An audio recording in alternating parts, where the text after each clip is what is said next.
Começamos agora nossa segunda aula de estatísticas referente à unidade 3 e à unidade 4. Professor Michael Gandhi. Nessa unidade 3, nós vamos falar justamente sobre as medidas estatísticas que são capazes justamente de ajudar na interpretação e na análise de dados.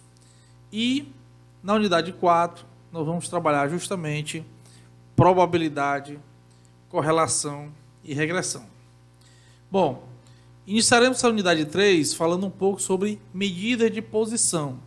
As medidas de posição mais importantes são as chamadas medidas de tendência central, que recebe tal denominação pelo fato de os valores observados tenderem em geral para em torno, dos valores que estão no centro. Essas medidas principais são chamadas média aritmética, mediana e moda. Outras medidas são chamadas separatrizes. Uma é a própria mediana. Nós temos também os quartis e os percentis. Bom, iniciaremos agora pela média aritmética. A média aritmética é o quociente da divisão da soma dos valores da variável pelo número deles. Ou seja, é você somar todos os elementos e dividir pela quantidade de elementos que você tem. Então, um exemplo. Sabendo-se que a produção leiteira diária da vaca A durante uma semana foi de 10, 14, 13, 15, 16, 18 e 12 litros, temos que a produção média da semana será... Bom, nós temos aí 7 elementos, cada um com justamente a quantidade de litros produzida pela vaca. Então, a média será justamente somar todos eles e dividir por 7.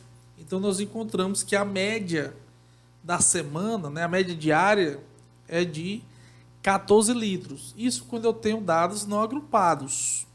Bom, e quando eu tenho dados agrupados, primeiro, sem intervalo de classe. Bom, antes de transformar os dados brutos, os dados brutos em rol, na tabela de distribuição de frequência, foi justamente colocado quais seriam as classes e quantas vezes essa classe repetia. Então, por exemplo, aqui tem 0 meninos. Então, tem duas famílias, a frequência 2, tem duas famílias que não tem nenhum menino. Então, estaria lá justamente o número de filhos, 0, 0. Com uma criança, 6 famílias, então teria 1, 1, 1, 1, 1, 1. O que é que nós podemos observar? Se fôssemos retirar justamente a média aritmética da tabela primitiva, ou com rol, teríamos que somar 0, 0, mais esse 1, 1, 1, 1, 1, 1. Bom, como já está em tabela, para facilitar justamente a nossa análise, você somar números iguais é a mesma coisa que multiplicar.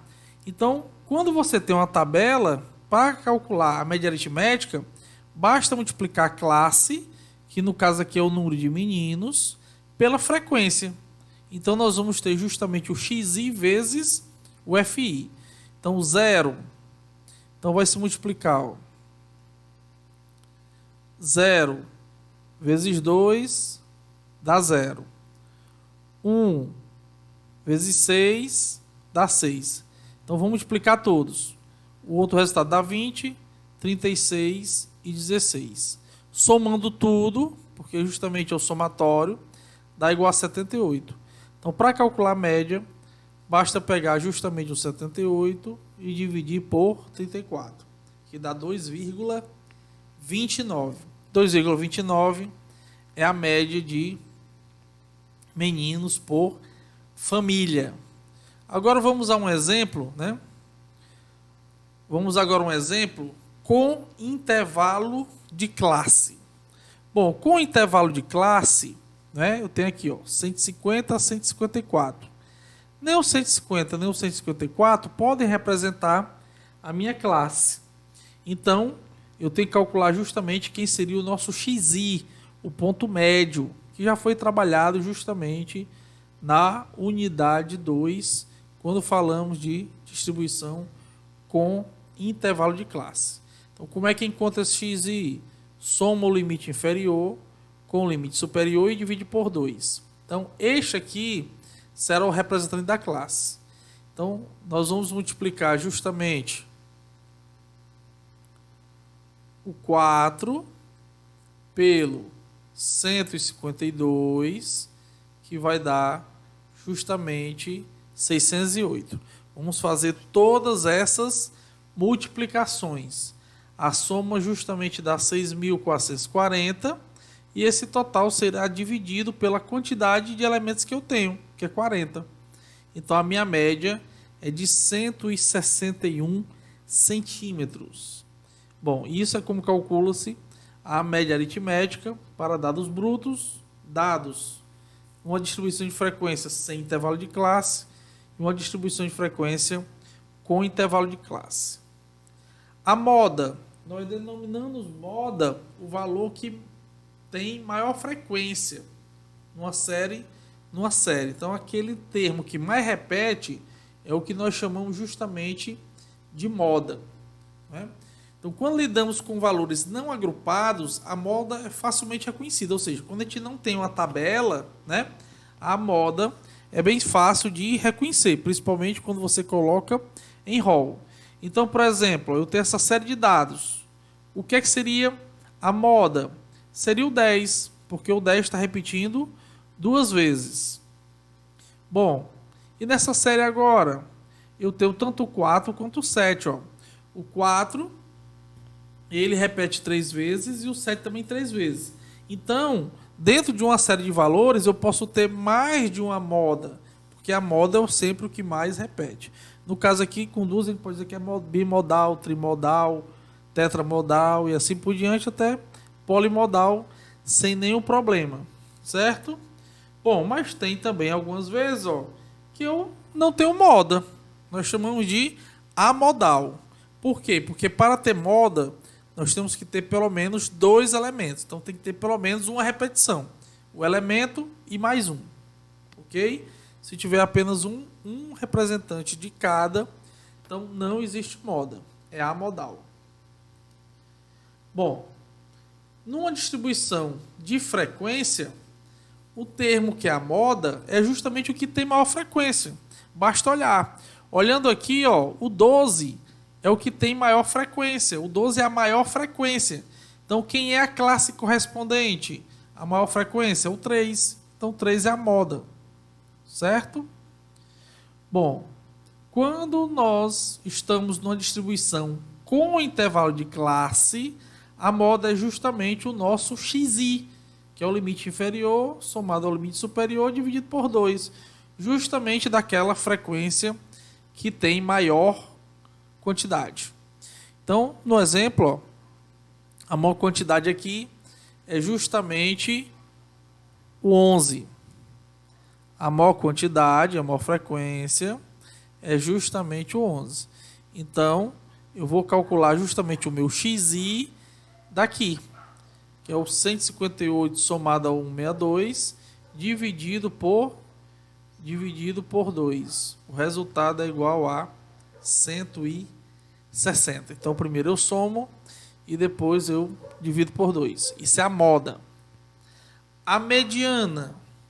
A mediana é o termo que está no centro. Então, a mediana é o termo que está no centro quando estamos em rol. Para você fazer a mediana, os números eles têm que estar organizados. Então, vamos ver primeiro para dados não agrupados. Notem, os dados eles não estão em rol. Então, a primeira coisa é colocar em rol, em ordem crescente, ok? Segundo, vocês podem notar, quem é o termo central aqui? É o 10. Notem, ele separa a moda, a mediana, ela separa justamente a mesma quantidade de elementos para a esquerda, a mesma quantidade de elementos para a direita. Notem, aqui nós temos 9 elementos. Então, sempre que a quantidade for ímpar, o número será o do centro. A mediana é igual a 10. Mas agora eu tenho um exemplo onde a quantidade é par. Quando a quantidade é par, eu não tenho um único número que será justamente o centro. Eu vou ter 2 que representam o centro.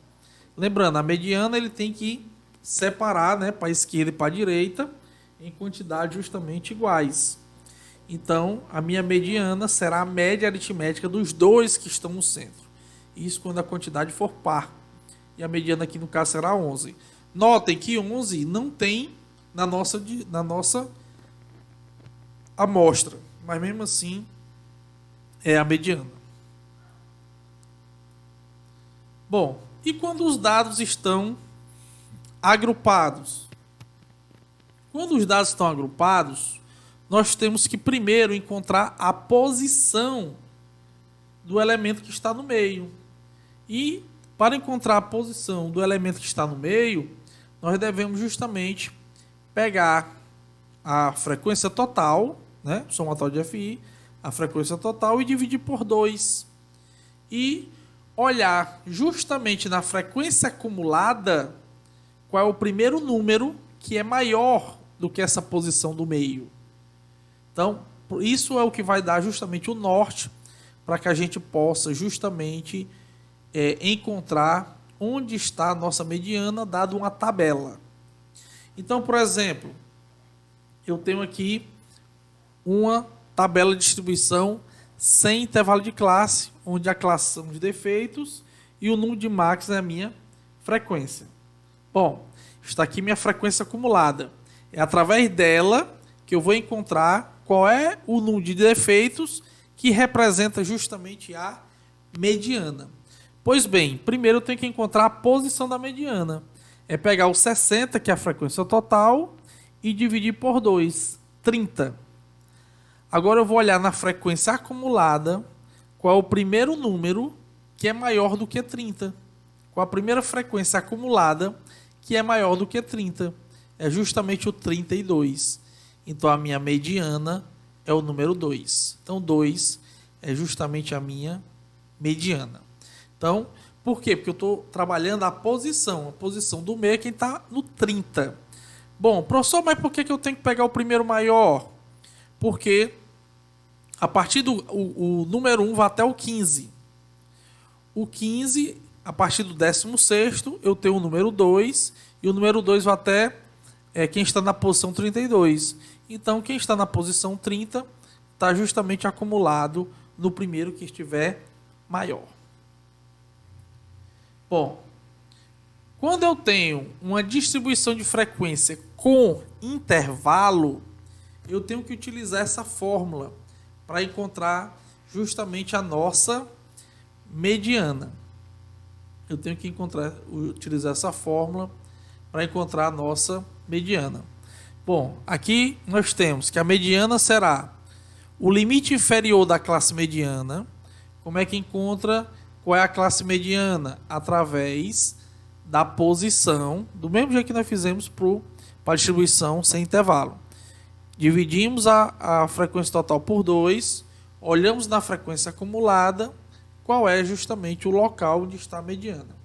Então, o limite inferior da classe mediana, a frequência total dividida por 2, ou seja, a posição, menos esse F-ante, significa frequência acumulada anterior à classe mediana. O FD é justamente a frequência simples da classe mediana e o H é a amplitude da classe. Exemplo. Bom, primeiro eu vou pegar o 24 e dividir por 2. Então, eu justamente sei que a posição da mediana é a 12. Então, eu vou olhar na frequência acumulada qual é o primeiro número maior que 12. A maior frequência acumulada maior que 12. É justamente o 15. Então, é dessa frequência aqui, é dessa linha dessa classe, não é? Que eu vou tirar as minhas informações. Então tá aqui a minha fórmula e eu vou justamente olhar, ó. MD será LD. Então, ó, primeiro, quem é o LD? É o limite inferior da classe mediana. Nós encontramos que a classe mediana é justamente essa aqui, ó. Certo? Então, nossa classe mediana é justamente essa. Então, quem é o LD? É o limite inferior da classe mediana, que no caso aqui é o 9. Próximo. Frequência total dividido por 2. Já está feita, o próprio 12. É a posição. Menos F-ante. Frequência acumulada anterior. É o 8.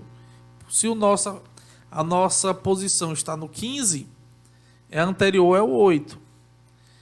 FD, frequência da classe mediana, é o 7. É a frequência simples. E o Hzinho é justamente a distância, ó, a amplitude da classe, do 6 menos 3, 9 menos 6, qualquer uma. Todas elas são iguais a 3. Então, o que é que eu faço? Primeiro vou ter que calcular quanto seria 12 menos 8, dá 4. Multiplico o 4 pelo 3 e divido por 7. O resultado é 171. Esse resultado é que eu somo com 9. Está aí a nossa mediana. Bom, outra medida importante é a medida de dispersão. O que é que diz a medida de dispersão? A medida de dispersão, nós vamos calcular justamente o quão disperso a nossa amostra está da nossa média aritmética. Para isso, ó, eu coloquei aqui um exemplo de onde utilizamos muito isso, principalmente para saber quem é mais homogêneo, para saber quem digamos assim, mais regular. Nós temos aqui 2 alunos, onde a nota desses alunos tem a mesma média. Então, como é que podemos escolher um deles? Qual o mais regular a ser escolhido? Bom, para isso nós temos que ver qual é o aluno que está mais disperso em relação à média dele, que no caso aqui é uma média 5. Então, a primeira coisa que nós vamos fazer é o que nós chamamos de desvio. O que é o desvio? O desvio é você pegar o XI, que é a classe, no caso aqui são as notas, menos o x barra, que é a média. Então, no caso aqui, o nosso xi, se for falar aqui do aluno A, é o 3, o 4, o 5 e o 8. E o x barra dele é o 5, que é a média. Então, nós vamos calcular cada desvio desse. Bom, depois de calcular cada desvio, nós vamos utilizar esse desvio para calcular a variância.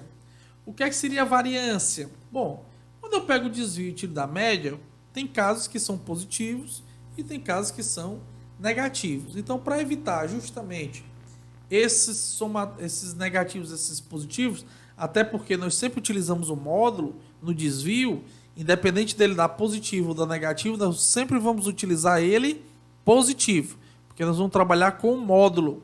Então, para evitar isso, nós elevamos ele ao quadrado, ok? Então, o que seria a variância? Seria o somatório dos desvios ao quadrado, ou seja, pega cada desvio, eleva ao quadrado, soma-se todos e divide pela quantidade total. Se estivéssemos trabalhando com a população. Se estamos trabalhando com a amostra, sempre divide por n menos 1. Então vamos aqui fazer para o nosso exemplo. Vamos calcular aqui a nossa variância para dados não agrupados, né? Não estamos trabalhando com a tabela ainda. Então, para mostrar quais são os desvios: 3 menos 5 menos 2, 4 menos 5 menos 1, 5 menos 5, 0 e 8 menos 5, 3. Professor, foi o que você fez? Eu peguei cada elemento, ou seja, cada xi, cada classe, e subtraí da média aritmética. Só que a variância diz que tem que pegar cada desvio desse, isso aqui são os desvios, e elevar ao quadrado. Então está aqui o desvio do A, está aqui o desvio do B, está aqui a variância do A. Notem, eu peguei o desvio e não coloquei ele negativo, não precisa, até porque ele vai estar ao quadrado, nós pegamos o módulo dele. Então, ó, 2 ao quadrado, que é o menos 2, o menos 1 fica 1 ao quadrado, 0 ao quadrado, para vocês observarem, e o 3 ao quadrado. Calculando cada um deles e somando, por isso que é somatório, 14. E 14 por 4, porque são 4 elementos, 3,5. Bom, a variância do B é 8,5. O que é que nós podemos notar? Que a variância do A é menor que a variância do B. Isso aqui já indica que o A é mais regular. Então, menor variância, mais regular ou mais homogêneo. Por quê? Porque significa dizer que o A é menos disperso em relação à média. Bom, mas a variância ela é uma medida que eleva-se ao quadrado. Então, nós saímos dos termos lineares. Então, por isso que a principal medida de dispersão é justamente o desvio padrão. O que seria o desvio padrão? Seria justamente a raiz quadrada da variância. Então, o desvio padrão é justamente a raiz quadrada da variância. Então, para o A, seria a raiz quadrada de 3,5, que dá 1,87. E para o B, raiz quadrada de 8,5, que é 2,92. Como visto na variância, o desvio padrão do A continua, e lógico que teria que ser menor que o desvio padrão do B. Ou seja, o A é mais homogêneo, mais regular. Bom, para dados agrupados, mas sem intervalo de classe, bom, primeiro, como nós podemos proceder para calcular o desvio padrão, que é o nosso objetivo, dado justamente a nossa classe e a nossa frequência. Primeira coisa, temos que calcular a média aritmética. É a primeira coisa que tem que ser feita, é calcular a média aritmética. Então, tem que fazer o quê? O xi vezes o fi, somar, como nós já fizemos na média aritmética. Então, 1 vezes 7, 7, 2 vezes 8, 16, 51, 56, 45, 30, somatório 205. Então, a minha média aritmética, nesse caso aqui, será 3,42. O que é que eu tenho que fazer agora? Calcular os meus desvios. O que seria o desvio? Pegar cada elemento, que é o meu xi, e subtrair justamente da média aritmética. Então, 3,42... Pode colocar tudo positivo, porque estamos trabalhando com módulo. Então, 3,42 menos 1, 2,42. 3,42 menos 2, 1,42. E assim por diante. Bom, para chegar no desvio padrão, nós temos que calcular a variância. E o que seria a variância? Seria o somatório dos desvios ao quadrado dividido pelo total. Vamos trabalhar aqui como se fosse o populacional. Bom, então tem que pegar esse desvio e elevar ao quadrado, ou seja, pegar ele e multiplicar por ele mesmo. Bom, esse segundo cálculo aqui é para calcular o desvio médio. Nós não vamos calcular o desvio médio, mas seria justamente pegar o desvio, multiplicar pela frequência. Por quê? Porque cada desvio desse, ele é individual. Cada desvio desse é individual. Só que o defeito 1 tem 7 máquinas. Então tem que pegar esse desvio e multiplicar pelo 7. Pegar esse desvio, multiplicar pelo 7. Está aqui. Ok? Pegar esse desvio, multiplicar pelo 8. Está aqui. E assim por diante. Nós somamos e dividimos por 60, que é o total, dá 1,18. Isso é o que nós chamamos de desvio médio. Mas nosso objetivo aqui é calcular o desvio padrão. Então, eu tenho que calcular o quadrado dos desvios primeiro, porque eu tenho que calcular a variância. Então, 2,42 vezes 2,42. Deixa eu apagar aqui. Então, eu vou pegar esse 2,42 e multiplicar por ele mesmo. Dá 5,84. Depois, 1,42 vezes ele mesmo, vai dar 201 e assim por diante. Bom, mas como eu expliquei agora há pouco, esse 584, não é? Que é justamente o xi menos x barra ao quadrado, ele é de uma peça apenas. Essa mesma peça, que esse é um defeito, nós temos o que? 7 elementos. Então, por isso que, quando eu estou trabalhando com a tabela de distribuição, após encontrar o xi menos x barra ao quadrado, eu tenho que multiplicar pela frequência. Para ter justamente o somatório, vou ter que ter o somatório geral e não o individual. Então, 584 vezes 7, 40,88. 201 vezes 8, 16,06. E assim por diante. Somando tudo, 120,58. Quando eu divido por 60, dá a minha variância, que é 201. E o meu desvio padrão, que é o que eu estou procurando, é justamente a raiz do 201, que é 1,42. Bom, nós temos como comparar várias amostras, né, de grupos iguais que têm a mesma média.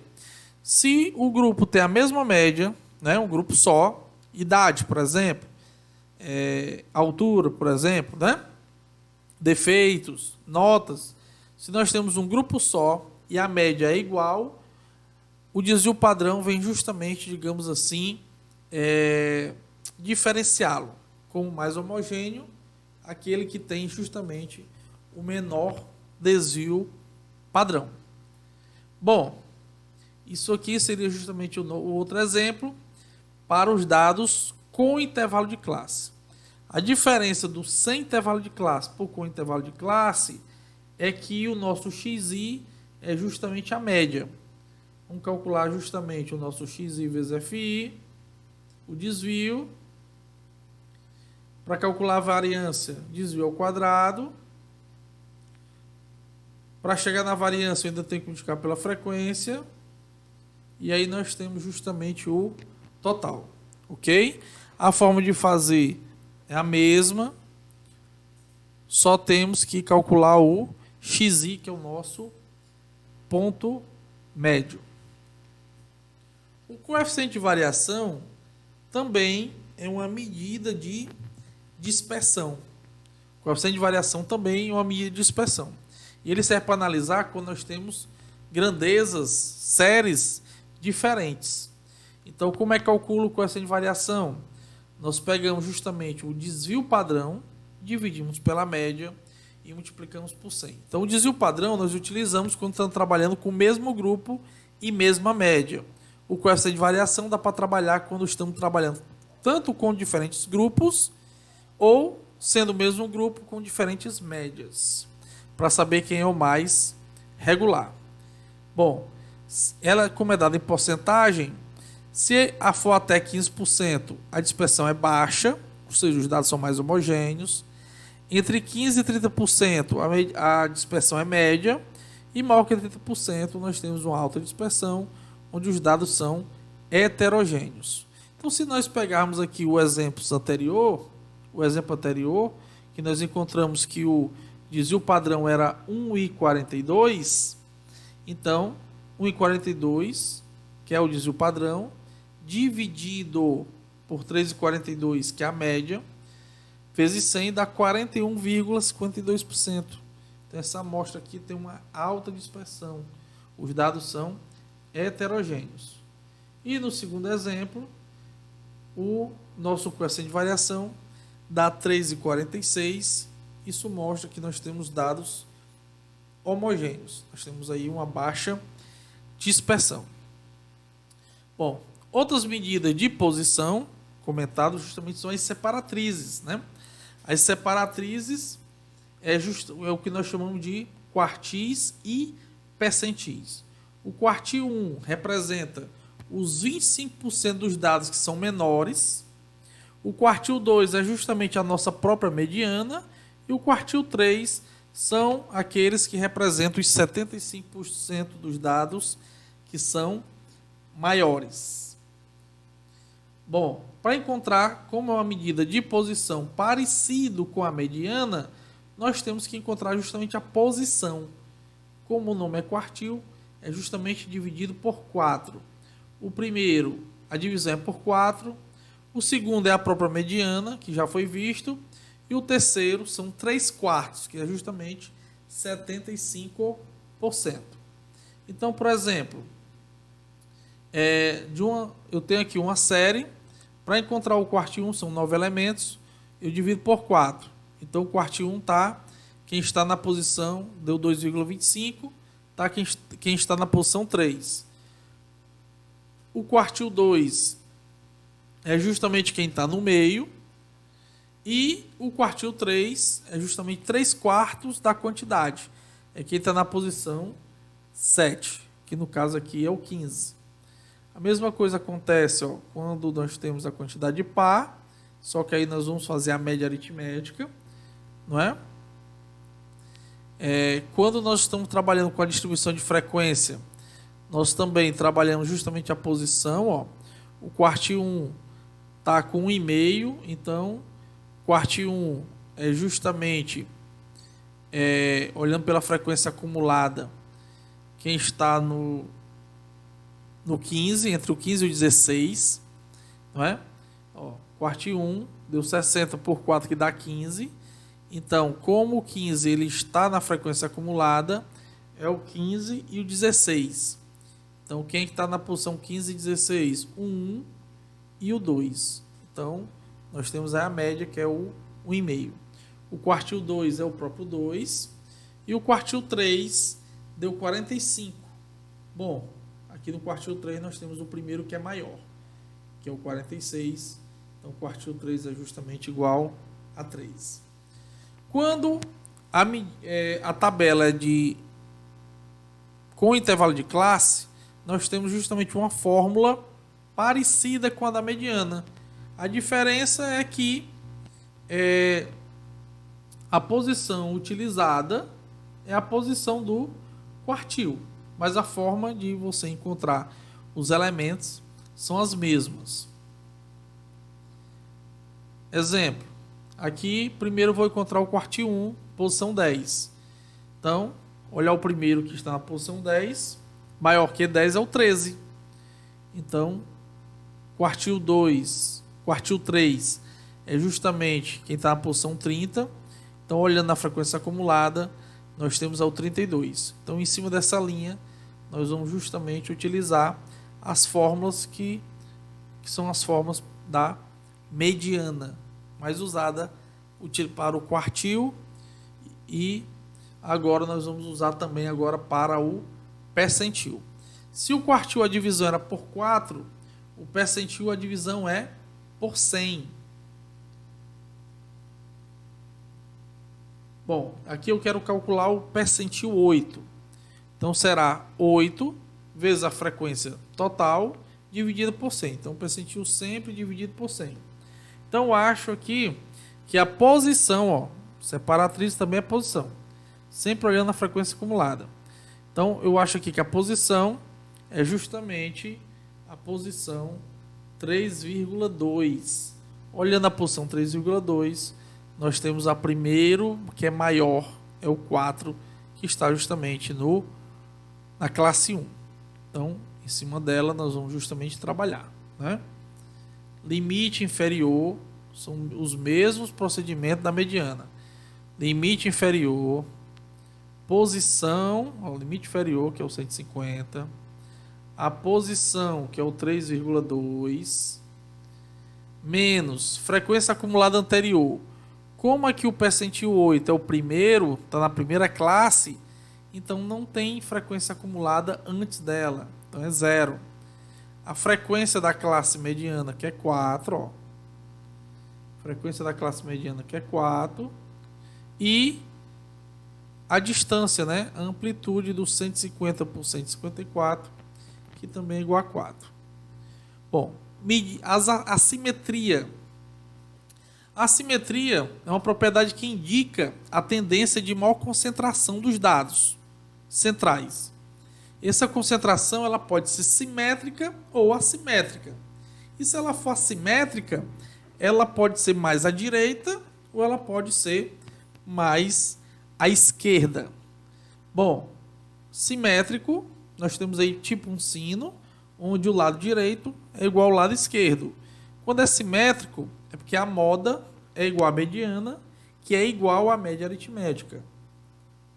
Quando é assimétrico, nós temos dois tipos. A direita, que é quando a média é maior que a moda, a mediana sempre está no meio. A média é maior do que a moda. A cauda é mais longa à direita. Ou nós temos uma assimetria à esquerda, que é quando a média aritmética é menor do que a moda. Então ela pode ser assimétrica positiva ou assimétrica negativa. Então aqui uns exemplos, ó. Nós temos aqui para essa distribuição a média, a mediana, a moda e o nosso desvio padrão. Percebemos que eles são todos iguais. Se fizermos aqui um gráfico, um histograma, né, e ligamos assim os pontos médios, percebemos que nós temos aí um valor, uma distribuição simétrica. Notem, se eu subtrair a moda da média, é justamente zero.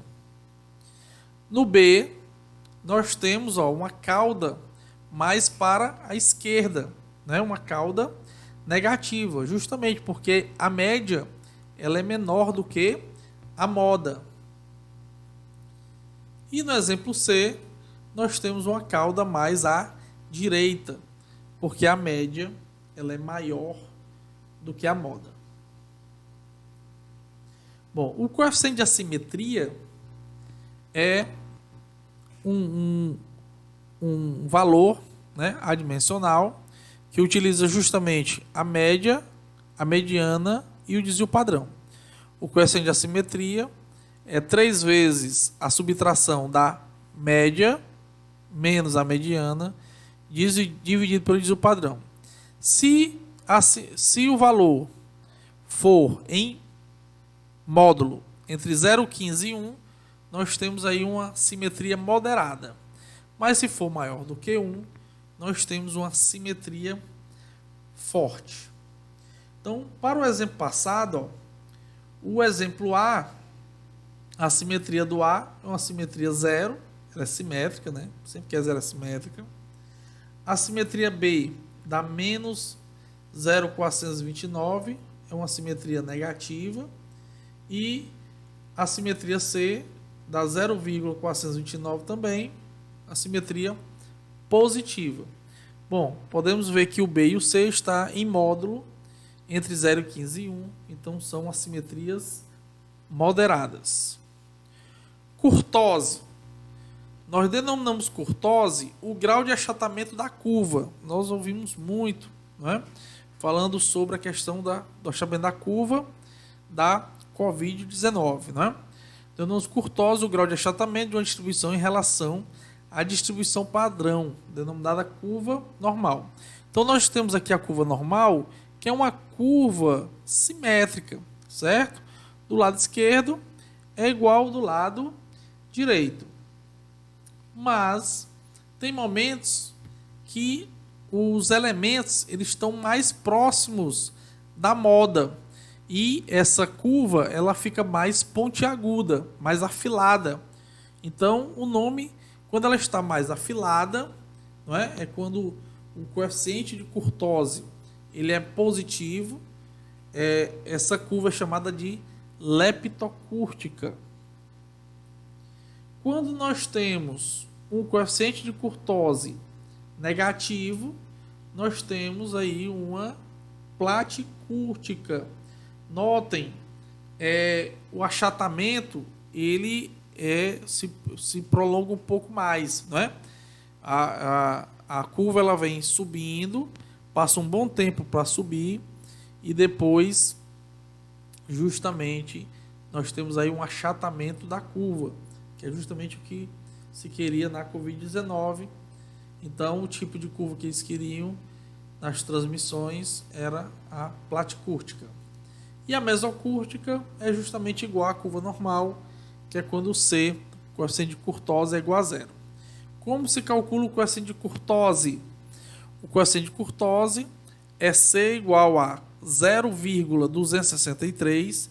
Esse 0,263, ele justamente é o coeficiente de curtose da normal, ok? Então, menos Q3 menos Q1, ou seja, o quartil 3 menos o quartil 1, dividido por duas vezes, entre parênteses, o percentil 90 menos o percentil 10. Se o cálculo dessa fração, né, e dessa operação de subtração for zero, é mesocúrtica. Se for positivo, é leptocúrtica. E se for negativo, é platicúrtica. Então, eu coloquei aqui um exemplo. Suponhamos que o quartil 1 é 24,4, o quartil 3, 41,2, o percentil 10, 20,2 e o percentil 90, 40,5. Nós temos aqui que o coeficiente seria 41,2 menos 24,4, que dá 16,8, e duas vezes o 49,5 menos o 20,2, que dá justamente 58,6. Nós temos aí um coeficiente de 0,2866. Então, qual é a fórmula? 0, né? 263 menos o 0,287, né? Esse 2 aqui não está tão bom. Bom, essa conta aqui, dá justamente uma conta negativa. Então nós temos aí uma distribuição platicúrtica. Bom, chegamos à unidade 4. Bom, começamos por probabilidade. A teoria da probabilidade busca estimar as chances de ocorrer um determinado acontecimento. É um ramo da matemática que cria, elabora e pesquisa modelos para estudar experimentos ou fenômenos aleatórios. Então, primeira definição: experimento aleatório é aquele experimento que, por mais que a gente repita várias vezes, nós vamos justamente ter resultados, esperamos resultados diferentes, ou resultados iguais, mas resultados que nós não sabemos. Bom, espaço amostral é o conjunto de todos os possíveis resultados desse experimento. No caso, se for o lançamento de um dado, é o número 1, 2, 3, 4, 5 ou 6. E evento. O evento é o subconjunto de um espaço amostral. Então, o evento ele vai estar contido dentro do espaço amostral, né? Observação: dizemos que o espaço amostral é provável quando seus elementos têm a mesma chance de ocorrer. Normalmente, né, nós trabalhamos justamente com probabilidades onde cada valor, cada elemento da amostra tem a mesma chance de ocorrer. Bom, definição de probabilidade. Bom, a definição de probabilidade é o que nós chamamos de casos favoráveis divididos por casos possíveis. Os possíveis é justamente todos os elementos do nosso espaço amostral. E os favoráveis é justamente o número de elementos do meu evento. Então, favoráveis e possíveis. Exemplo 1. Considerando o experimento aleatório, lançamento de uma moeda, calcula a probabilidade de sair cara. Então, quando eu olho o meu espaço amostral, eu vejo que o meu espaço amostral do lançamento de uma moeda é 2. A quantidade, não é? Por quê? Porque só pode dar cara ou coroa. Bom, ele quer calcular a probabilidade de sair uma cara. Bom, só tem uma maneira de sair uma cara, até porque só tem uma cara na moeda. Então, favorável, 1, porque só tem uma cara. Possíveis, 2, porque nós temos aí cara ou coroa. Então, eu posso representar a probabilidade de três maneiras. Fração, o meio, decimal, que é a divisão, ou em porcentagem, que é quando eu pego o decimal e multiplico por 100. No exemplo 2.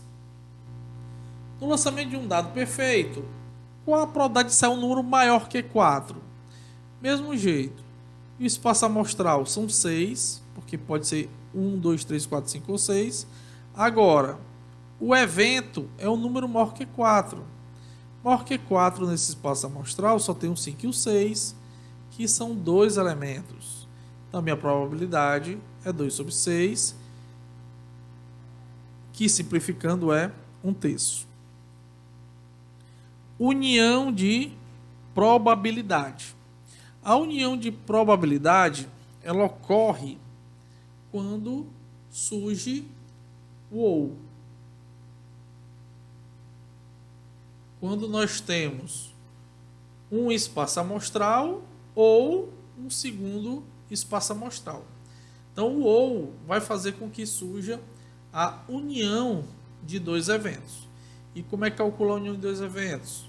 Calculamos a probabilidade do primeiro, somada à probabilidade do segundo, menos a probabilidade da interseção entre os dois.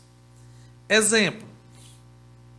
No lançamento de um dado, qual a probabilidade de obter o número 3? Opa, primeiro evento, obter o número 3, ou, indicando a união, a soma, né, de probabilidades, um número ímpar.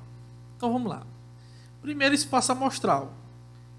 Aqui é a probabilidade do A e aqui é justamente o B. Bom, espaço amostral geral de 1 a 6. 6 elementos. Primeiro evento, número 3. Só tem um número 3 no dado. Segundo evento, número ímpar. Número ímpar nós temos 3 números ímpares. O 1, o 3 e o 5. Então a quantidade de elementos é o 3.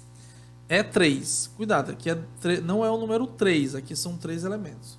Mas notem, o elemento 3, ele está repetindo, tanto no evento número 3, quanto no evento ímpar. Então, o que seria a probabilidade? Probabilidade de tirar o 3, que é 1 no total de 6. A probabilidade de tirar um ímpar, que é 3 sobre 6, menos a probabilidade da interseção que tem entre os dois, que é 1/6, porque o 3 tanto faz parte do primeiro evento, quanto faz parte do segundo. Como os denominadores são iguais, eu posso somar e subtrair.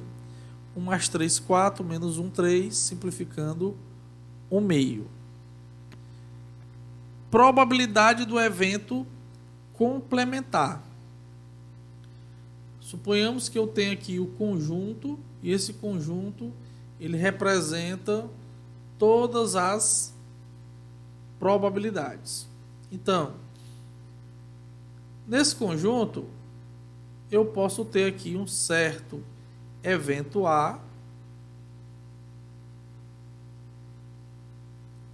certo? Eu posso ter um certo evento A, e o que sobra desse conjunto de probabilidades é justamente o complementar do A. Então, o que seria o complementar do A?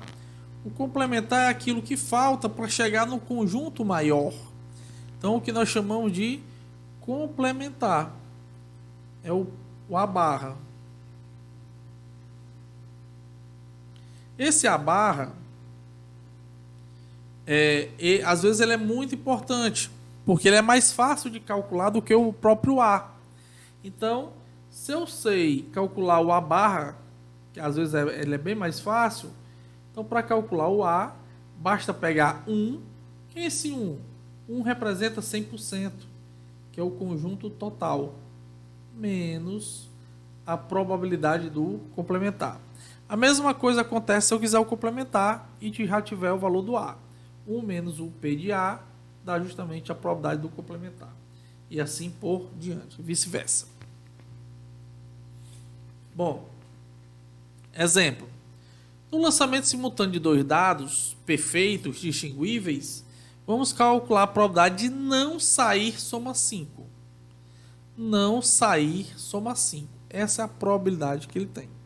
Bom, quando eu lanço dois dados, eu tenho 36 elementos, porque Pode ser que o primeiro dado, o valor seja 1. O segundo pode ser 1, pode ser 2, pode ser 3, pode ser 4, até o 6. Mas aí suponhamos que o primeiro dado foi 2, é assim por diante. Então por isso que nós temos 36 elementos. Então ele quer saber a probabilidade de não sair soma 5. Ora, é mais fácil eu calcular, é a probabilidade de sair a soma 5. Onde é que a soma vale 5? No 4, que a soma dá 5, ó, 1 com 4, 5. No 2, 3. No 3, 2. E no 4, 1.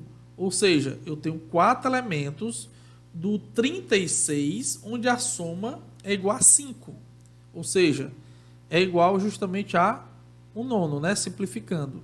Então, quem seria o meu complementar? Ou seja, a soma não 5 seria 1, que é o 100%, menos esse 1 nono, que é justamente os que tem soma 5. Aí dá justamente 8 nonos. Para fazer essa continha rapidinho, ó, basta pegar o 9, multiplicar pelo 1 e subtrair justamente unidade. Bom, probabilidade condicional. Na probabilidade condicional é uma probabilidade onde você tem uma informação a mais com que faz com que você restrinja tanto o seu espaço amostral quanto o número de elementos do seu evento, porque foi dada uma informação a mais. Tipo, uma urna contém bolas numeradas de 1 a 100. Retira só um acaso. Qual a probabilidade dela ser múltiplo de 5, sabendo que o número retirado é maior que 70? Então, professor, qual é a informação a mais que foi dada aqui? Está aqui, ó. Sabendo que o número é maior do que 70. Eu tenho lá uma bola de 1 a 100. Eu podia pensar no 1, podia pensar no 2, podia pensar em qualquer um. Só que ele já retirou a bola, ele olhou a bola e disse, ó, é maior que 70. Então eu não vou pensar mais em 100 bolas. Eu só vou pensar em 30 bolas. E dessas 30 bolas, quais delas são múltiplas de 5? Então, eu só tenho do 71 ao 100. Do 71 ao 100, eu só tenho 6, que são múltiplas de 5. Então, fica 6 sobre 30, que é 1/5.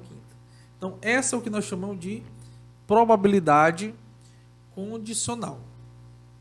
Bom, mais um teorema de probabilidade é a teoria do produto, que é quando, se na adição nós temos o ou, certo? Nós temos aqui dois eventos e temos o ou. No teorema do produto nós temos o e. E aí nós vamos justamente multiplicar essas probabilidades. Lá no ou nós somávamos e retirávamos a interseção. Com o e nós vamos justamente multiplicar. Então, no exemplo 1 diz o seguinte: uma pesquisa realizada por um grupo de alunos da UFF constatou que 10% dos estudantes não utilizam transporte público para ir às aulas. Então, 10% não utiliza. Então, 90% utiliza, não é? Temos sempre que pensar no complementar. E que 65% dos estudantes que utilizam, então dos que utilizam, que é aqueles 90%, fazem refeição no bandejão do campus. Selecionando um aleatoriamente, calcula a probabilidade de que ele use transporte público. Olha aqui. Que ele use transporte público e faça a refeição no bandejão. Então vamos separar aqui. Ó. Tem que pegar a probabilidade primeiro, a porcentagem de quem usa transporte público, que é justamente 90%. Por que 90%? Porque ele disse que 10% não utiliza. Então, 90% utiliza. Professor, por que 0,990%? Porque 90% é 90 dividido justamente por 100. Vezes a probabilidade de quem usa o bandejão, e está bem escrito aí que é 65%. Então, nossa probabilidade será 0,585. Bom, chegamos no nosso último capítulo, que é a correlação e a regressão. A correlação é um meio matemático para se calcular se duas variáveis ela tem uma certa relação ou não. Se através de uma eu consigo ou não tirar informações da outra, porque elas podem estar relacionadas, certo? Então nós temos aqui, eu coloquei aqui uma situação problema, onde essa situação problema mostra uma loja, onde essa loja ela tem um certo espaço para colocar o produto, e observando 10 lojas, eu tenho a área do espaço e a quantidade de vendas que foi realizada no último mês. E o que nós queremos justamente calcular aqui é se tem alguma relação entre a área do espaço e o número de vendas. Nós podemos perceber que se fizermos um gráfico, o diagrama ele está bem disperso, não é? Bom, essa é a fórmula aqui de calcular a correlação. Seria N vezes, a correlação sempre está entre menos 1 e 1. E o zero significa que não tenho essa relação. Então, N vezes o somatório de xi, vamos fazer tudo isso em tabela, menos o somatório de x, vezes o somatório de y, dividido pela raiz de n, de novo, que é o número de elementos, somatório de x ao quadrado, menos o somatório de x elevado ao quadrado, tiramos a raiz quadrada, vezes, e agora nós fazemos também para a segunda grandeza, n, somatório de y ao quadrado, menos o somatório do y elevado ao quadrado. Bom, aqui são os nossos parâmetros, né? Se estiver próximo do 1, a correlação é muito boa. Se estiver próximo do 0, não tão boa. Para o nosso exemplo, ó, está aqui a fórmula. Primeiro, chamei o espaço de x e vendas de y. Para preencher a tabela, nós temos que fazer mais 3 colunas, né? Segunda fórmula, o xy, ou seja, multiplicar um pelo outro e somar tudo. O x ao quadrado, que é pegar o 340, multiplicar por 340, o 230 por 230, o 405 por 405, assim por diante. E o y ao quadrado, que é pegar o 71 vezes 71, 65 vezes 65, 83 vezes 83, assim por diante. Então nós temos aqui todos os elementos referentes ao que nós vamos trabalhar na fórmula da regressão. Bom, então vamos lá começar aqui. 10, porque são 10 elementos, vezes, olha a fórmula, somatório de xi, está aqui, menos o 3000, que é o somatório do x, que multiplica o y, que é o somatório do y. Bom, vamos para a parte de baixo agora. N novamente, que é a quantidade.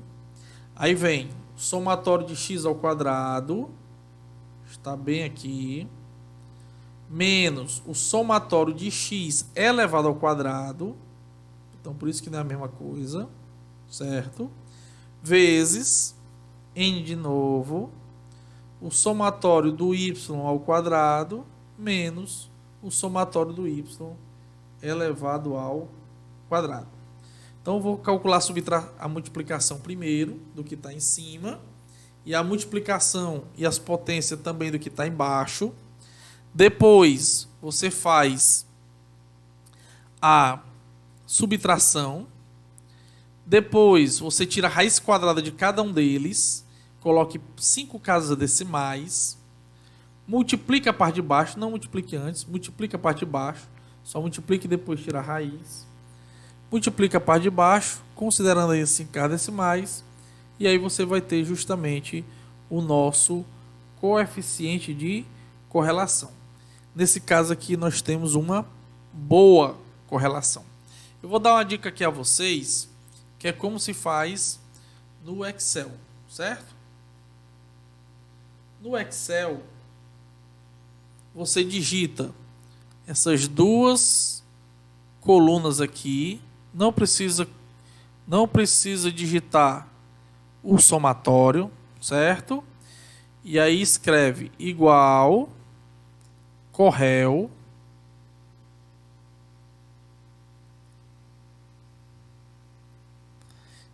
e a partir do momento que você digita corréu já aparece a fórmula.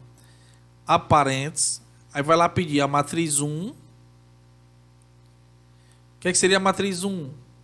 Aí você vai selecionar do 340 ao 310. Lembrando, não precisa colocar o somatório. Aí aperta o ponto e vírgula. E depois ele vai pedir a matriz 2, que é justamente do 71 ao 65.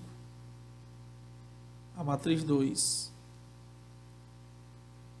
Aí você fecha. Apertou o Enter. O resultado que sairá será justamente esse aqui. Ok? Então você faz isso no Excel. Bom, na regressão linear, é justamente uma forma. Regressão linear é justamente uma fórmula que a gente, observando que tem relação entre duas grandezas, não é? Entre duas variáveis, que a gente possa fazer uma que nós chamamos de predição. Ou seja, você tem um valor de uma variável e você tentar fazer uma previsão do valor da outra. A fórmula de regressão, como é linear, né? Como o próprio nome já está dizendo, ele tenta transformar justamente numa equação do primeiro grau. E essa equação do primeiro grau tem dois parâmetros, o A e o B. O B aqui é o coeficiente angular e o A é justamente o coeficiente linear. Então nós vamos aqui agora trabalhar como se calcula o A e o B. Ok? Bom, o A, mas primeiro calcula o B. O B, N, que multiplica o somatório de XY, ou seja, já sai lá da tabela da regressão, menos o somatório de X, fez o somatório de Y, dividido por N, somatório de X ao quadrado, menos o somatório de X elevado ao quadrado. Todos esses valores estão lá na tabela da correlação. O A será justamente o somatório do Y, menos o valor do B, por isso que é importante, o valor do B, que multiplica o somatório de X, tudo isso dividido pela quantidade de elementos. Bom, outro elemento importante é o que nós chamamos de coeficiente de determinação ou de explicação. Ele explica quantos por cento, né, daquela amostra podem ser explicados utilizando esse método, ok? Bom, vamos utilizar o mesmo exemplo, o exemplozinho da loja. Vamos utilizar o exemplo da loja, onde nós já calculamos o xy, o x ao quadrado e o y ao quadrado. Já calculamos a nossa correlação, que dá 0,8329. E agora nós vamos justamente calcular a nossa reta de regressão. Qual seria essa reta de regressão? Primeiro, calcular o B. Então, seria N. Então, B. N, que é o 10 elementos, somatório de XY, menos o somatório do X, vezes o somatório do Y. Embaixo, 10, somatório de x ao quadrado, aqui o somatório de x ao quadrado, menos o somatório do x elevado ao quadrado. Esse é o B. Então, primeiro calcula as multiplicações e a potência, subtrai e divide, nós temos aí 0,1344, utilizar no mínimo 4 casas decimais. Depois nós vamos encontrar o A agora. O A é o somatório do X, menos o B, que multiplica o somatório do Y, menos o B, somatório do X, dividido pelo N, que é a quantidade. Então, o somatório do Y é 700. O B é 0,1344. Notem, pessoal, que o valor aqui está negativo. Se o B também fosse negativo, esse resultado aqui seria positivo. Ok? Depois. Bom, vezes o 3.000, que é o somatório do X. Então, dá 700 menos 403,2 dividido por 10. Fica essa subtração em cima. Dá 296,8 por 10, que dá 29,68. Então, a minha reta de regressão é Y predito igual a 29,68, que é o A, mais 0,1344x. O que isso quer dizer?